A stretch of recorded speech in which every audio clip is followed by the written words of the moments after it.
ma soo goosan karaa cambo maxaa u dhahaa luqadda ingiliishiga ma soo goosan karaa cambo beer ayaa tagtay waxaa rabtaa hal cambo inaad geed ka soo goostid marka ma soo goosan karaa cambo waxay noqonaysaa could I pick a mango ma soo goosan karaa cambo could I pick a mango ma soo goosan karaa cambo waa could I pick a mango ma soo goosan karaa cambo ma dhihi karaa could I cut a mango ma dhihi karaa maya could I cut a mango ma dhihi karo sababtoo ah cut waxaa loo adeegsadaa markii geedka dhan aan rabo inaan wada jaro waxaa u adeegsanayaa cut laakiin haddaan rabo mir oo miraha ka mid ah inaan geed ka soo goosto waxaan u adeegsanaa pick waa fahamtay soo ma kataa isku dhihin fadlan muuqaalka like-ta kiloowin maxaa yeelay dhiirigelina ay tahay jumladda labaad geedkan ma fuuli karo ku dheh luqadda ingiliishiga aniga geedkan ma fuuli karo ma kori karo geedkan ma fuuli karo waxaa lagu dhahaa luqadda ingiliishiga I can't climb this tree geedkan ma fuuli karo waa I can't climb this tree geedkan ma fuuli karo waa I can't climb this tree bdan waa silent hadhihin I can't climb bda waa silent waxaa leedahay I can't climb this tree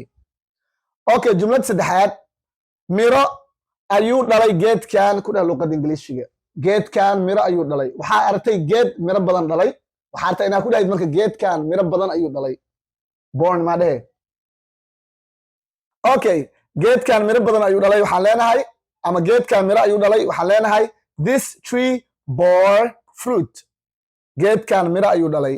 this tree bore food geedkan miro ayuu dhalay this tree bore food geedkan miro ayuu dhalay fadlan muuqaalka like-ta kiloowin maxaa la dhiirigelina ay tahay jumladda afraad wuu bislaaday babaaygan ku dheh luqadda ingiliishiga geed babaaya ag timid waxaa rabtaa inaad ahayd babaaygan wuu bislaaday biseel waaye ma rabo okay babaaygan wuu bislaaday waxaan ku leeyahay luqadda ingiliishiga this purple ripened babaaygan wuu bislaaday this purple ripened babaaygan wuu bislaaday this purple ripened babaaygan wuu bislaaday papaya ma dhihi karaa haa papayana waa dhihi kartaa